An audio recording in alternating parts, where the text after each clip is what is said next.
Good afternoon students. আজকে আমরা poems যেটা পড়ব সেটা হচ্ছে হোয়েন গ্রেট ট্রিজ ফল। লিখেছেন Maya Angelou, written by Maya Angelou. ইনি ফিমেল রাইটার, মনে রাখতে হবে। যদি কোনোভাবে রাইটার সম্বন্ধে কিছু দেয় অবশ্যই হিয়ের জায়গায় সি লিখতে হবে, এই জিনিসটা কিন্তু প্রবলেম এসে যায়। আর হোয়েন দ্য গ্রেট ট্রিজ ফল মানে তোমরা কিছুটা বুঝতেই পেরেছো, এটার মেনলি বোঝাতে চাইছে, এটার ইন্টারনাল মিনিং হচ্ছে যদি কোনো মহান পুরুষ আমাদের সমাজে যিনি অনেক কাজ করেছেন, যিনি সমাজকে দেখিয়ে দিয়ে গেছেন যে প্রকৃতপক্ষে একজন হিউম্যান বিংস হিসাবে কি করা উচিত, সমাজের জন্য কি করলে মানুষ মনে রাখে, সমাজ যাকে সবাই চায়, এরকম ধরনের পার্সনকে গ্রেট লিডার বা গ্রেট ট্রিজ হিসাবে বলা হয়েছে। এটা পার্সনিফিকেশন বলে, টাইটেলটাই তোমাদের পার্সনিফিকেশন দিয়েছে। তো পোয়েম এখানে যেটা বলতে চেয়েছে সেটা আমি লাইন বাই লাইন ডিকটেশন করছি। হোয়েন গ্রেট ট্রি ফল মানে যখন কোনো বড় গাছ পড়ে যায়, আমি এটা এক্সটার্নাল ভাবে বলছি কিন্তু এটা ইন্টারনাল মিনিংও আছে। রকস অ্যান্ড ডিস্টেন্ট হিল শাডার, শাডার মানে কেঁপে যাওয়া, মানে বলছি রকস মানে পাথর বা ছোট ছোট পাহাড়, অনেক দূরে দূরে, ডিস্টেন্স মানে দূরে দূরে থাকা পাহাড়, এরা কিন্তু একটু কেঁপে যায় যখন বড় গাছ কোনো পড়ে যায় জঙ্গলে। লায়ন্স হাঙ্কার ডাউন্স মানে মানে সিংহ যে বনের রাজা, সেও কিন্তু ভয় পেয়ে যায়। ইন টল গ্রাসে, সে কোনো বড় গাছের ঘাসের নিচে লুকানোর চেষ্টা করে। অ্যান্ড ইভেন এলিফ্যান্টস, বলছে এলিফ্যান্ট এত বড় প্রাণী, সেও কি করে লাম্বার আফটার সেফটি, মানে সেও কোনো কাঠের গুঁড়ি বা কাঠের কোনো কিছুর পাশে গিয়ে মানে সেফটি জায়গায় গিয়ে দাঁড়ায়। তো এটার দ্বারা কি বোঝাতে চাইলো, মানে কোনো বড় গাছ যখন পড়ে যায়, আচ্ছা আচ্ছা বড় বড় মহারথী তারাও কিন্তু ভয় পেয়ে যাচ্ছে। এখানে ব্যাপারটা হচ্ছে সেই রকমই, যে ধরো আমাদের কাছ থেকে যখন এপিজে আব্দুল কালাম, কি ধরো এই এপিজে আব্দুল কালাম ভারতের একজন রত্ন ছিলেন। উনি মানে এই যে আজকে মিসাইল ফিসাইল যা কিছু তোমরা শুনছো, এটার কিন্তু সব সৃষ্টিকর্তা হচ্ছে আমাদের এপিজে আব্দুল কালাম। ঠিক আছে, উনি বিশ্বকে কিন্তু তাক লাগিয়ে দিয়েছিল যে ভারতে এত বড় সায়েন্টিস্ট জন্মেছে। তো সেইরকম ধরনের পার্সন যখন চলে গেল, তখন কিন্তু সবার মনের মধ্যে একটা কি হলো, ভয় হয়ে গেল। সব কিছু দিক দিয়েই এটা হয়ে থাকে, পলিটিক্যাল দিক দিয়েও হয়, খেলোয়াড়ের দিক দিয়েও হয়, সব দিক দিয়েই হয়। তো আমরা সবসময় একটা উদাসীন হয়ে পড়ি যে কি, যেমন সচিন তেন্ডুলকর যখন খেলা শেষ হয়ে গেল, তখন আমরা ভেবেছিলাম এবার কি হবে, ভারতের ক্রিকেট এবার কোথায় যাবে, এই রকম ধরনের একটা ভাবনা, আমরা কিন্তু হতাশ হয়ে পড়ি। হোয়েন গ্রেট ট্রিজ ফল, যখন কোনো বড় গাছ পড়ে যায়, in forest small things recoil into the silence, মানে ছোট ছোট কীট যারা গাছের এই বড় গাছকে আশ্রয় করে বেঁচেছিল, ছোট ছোট পোকা, ছোট ছোট কীট, তারা কিন্তু রিকল মানে ভয় পেয়ে যাওয়া এবং কুঁকড়ে যাওয়া। এখানে recall means in the silence মানে টোটালি চুপ হয়ে যায়। হয়তো প্রত্যেকে কিন্তু কিছু না কিছু অ্যাক্টিভিটি নিয়ে থাকে, তুমি দেখবে একটা পিঁপড়েও কিন্তু তার নিজস্ব অ্যাক্টিভিটি নিয়ে আছে, তো মানে কোনো কাজে ব্যস্ত আছে, কিন্তু ওই সময়টুকুর জন্য কিন্তু সাইলেন্স হয়ে যায়, কোনো কাজ করে না। দেয়ার সেন্স মানে তাদের ইন্দ্রিয়গুলো, মানে চোখ, কান, নাক, শ্রবণ ইন্দ্রিয়, এই সমস্ত কিছু ইরোডেড, মানে যেন মনে হচ্ছে ক্ষয়প্রাপ্ত হয়ে পড়েছে। বিয়ন্ড ফিয়ার মানে হচ্ছে ভয়ের চোটে। হোয়েন গ্রেট সোল ডাই, এবারে কিন্তু ডাইরেক্ট অথর মানে বলেই ফেলেছে যে যখন কোনো গ্রেট সোল মানে কোনো মহান ব্যক্তি ডাই মানে মারা যায়, তা ইয়ার অ্যারাউন্ড আস বিকামিং মানে এই যে আমাদের চারিপাশের যে বাতাস, সেটাও কিন্তু লাইট রেয়ার অ্যান্ড স্টেরাইল হয়ে পড়ে। তার মানে লাইট মানে হালকা হয়ে যায়, মানে গরম বাতাস হালকা হয়ে যায়। রেয়ার রেয়ার ডেন্সার, তোমরা পড়েছো হালকা বাতাস তখনই হয় যখন এয়ারটা বাইরে থাকে, ডেন্সারের দিকে নয়। স্টেরাইল মানে এটা এক ধরনের, স্টেরাইল কথার অর্থ হচ্ছে যদি তুমি মেডিকেল লাইনে দেখো যে সেটা হচ্ছে স্টেরাইল মানে এটা এক ধরনের এক্সপেরিমেন্ট করা। তো এখানে বলতে চাইছে এটা একটা হার্মফুল হয়ে ওঠে, মানে কিছু সময়ের জন্য একটা কঠিন পরিস্থিতি তৈরি হয়ে যায়। উই ব্রিথ মানে আমরা শ্বাস প্রশ্বাস নিই, ব্রিফলি মানে বড় বড় করে। ওভারাইজ ব্রিফলি মানে হচ্ছে আমাদের সমস্ত কিছুই মানে রিপিটেড, মানে এই জিনিসটাকে ব্যবহার করা হচ্ছে। দেখো উই ব্রিথ ব্রিফলি, আবার আইস ব্রিফলি, এই দুবার ব্রিফলি ব্যবহার করে, এটাকে বলে রিপিটেশন অথবা বলে অ্যানাফোরা, মনে রাখবে figure of speech. See with the harmful clarity, মানে বলছে এটা এক ধরনের আমাদের কাছে পেইনফুল, কিন্তু এটা একটার মধ্যে মানে পেইনফুল তৈরি করে আমাদের মধ্যে। এই যে একটা বিশাল বড় সোল, মানে যে মহান ব্যক্তি সে যখন মারা যায় তখন আমাদের মধ্যে পেইনফুল, মানে আমরা খুব কষ্ট পাই এবং আমরা কি করব ভেবে পাই না, মানে এখান থেকে আমরা কি করে নিজেকে স্টেবল করব বা আমি আবার ঘুরে দাঁড়াবো বা উঠে দাঁড়াবো। এটা দেখো একটা পরিবারের ক্ষেত্রে হয়। ধরো তোমাদের ফাদারের ছায়ায় তোমরা আছো, কোনো কারণে যদি ফাদার কোনো একটা সময় না থাকে, সমস্ত বোঝা যখন তোমাদের মাথার উপর এসে পড়বে, তোমরা কি করবে তখন তোমাদের কিছু সময়ের জন্য কিন্তু তোমরা একদম অন্ধকার জগতে চলে যাবে, মনে হবে যেন আমি আর কিছুই পারবো না, আমার দ্বারা বোধহয় আর কিছুই হবে না। সেই রকম ধরনের এখানে অথর বোঝাতে চাইছি। যে কোনো এটা যে মহান পুরুষ হতে হবে এরকম কোনো ব্যাপার না। আমি তো বলবো প্রত্যেকটা পরিবারের ফাদার হচ্ছে বট গাছ, বিগস, মানে ওই তোমার গ্রেট ট্রি। তোমার পরিবারে তোমার ফাদার এবং মাদার গ্রেট ট্রি। আজকে যদি বাবা মা না থাকে তাহলে তুমি বুঝতে পারবে এই গ্রেট ট্রির মর্মটা কি। তাহলে কি হবে, তোমার উপর লোডটা চলে আসবে, সমস্ত কিছু চিন্তা তোমাকে করতে হবে। তখন কিন্তু তুমি বুঝতে পারবে যে প্রকৃতপক্ষে রিয়েল ছায়া কি জিনিস, আমি কোথায় ছিলাম, এখন কোথায় আছি। এই জিনিসগুলো কিন্তু তুমি বুঝতে পারবে।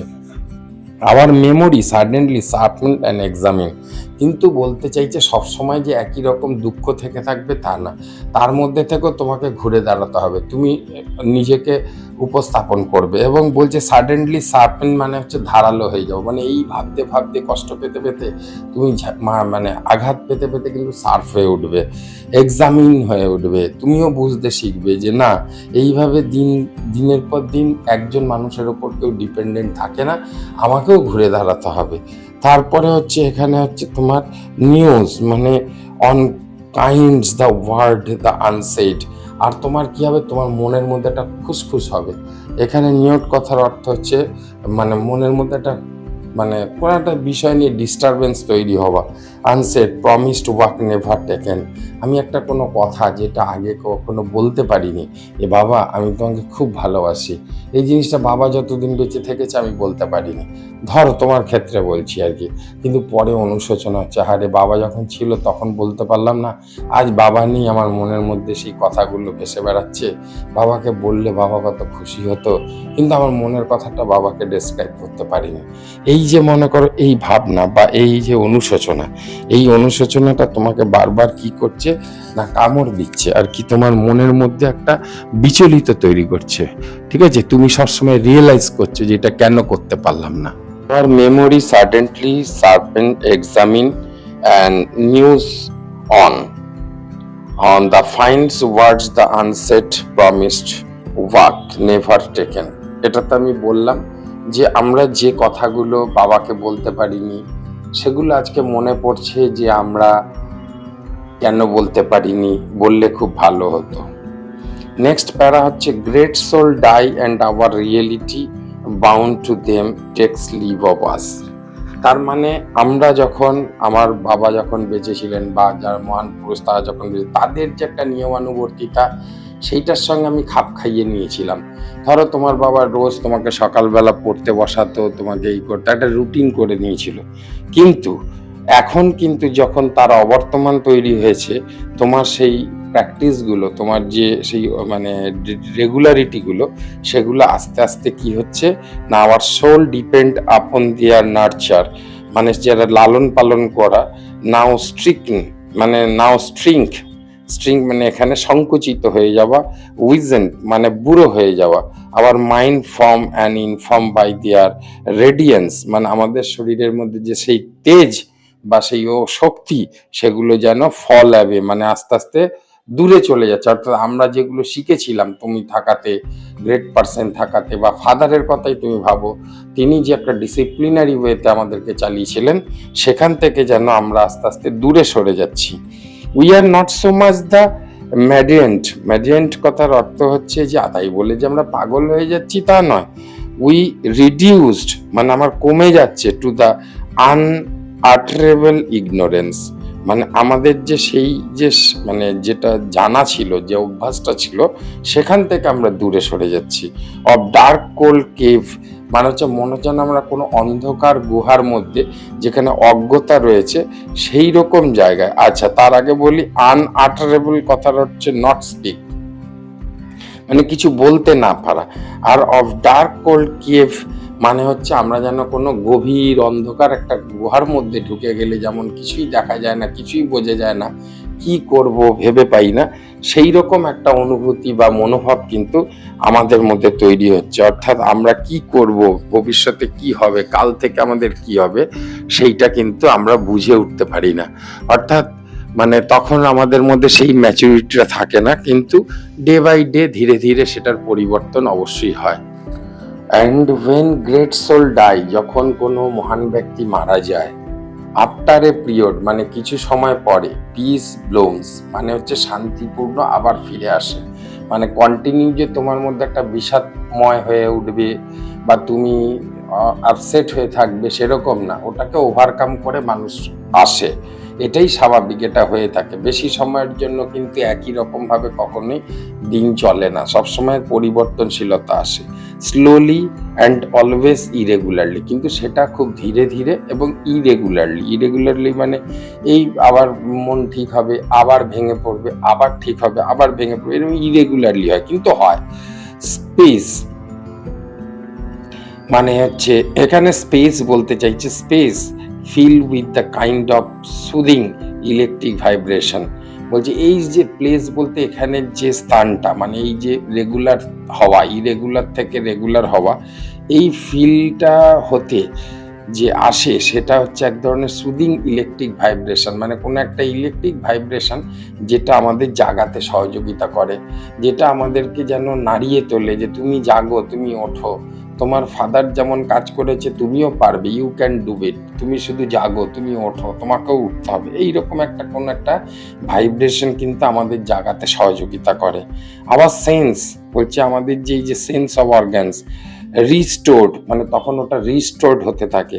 Never to be the same whisper to us, এবং উইসপিয়ার কথার অর্থ হচ্ছে আস্তে আস্তে বলা, ফিস ফিস করে বলা, কেউ যেন তোমাকে বলছে জাগো বাচ্চা, জাগো, ওঠো, আবার জেগে ওঠো, বাবার মতো তুমিও লড়াই করো, এইভাবে কিন্তু তোমাকে উত্তেজিত করে তোলে।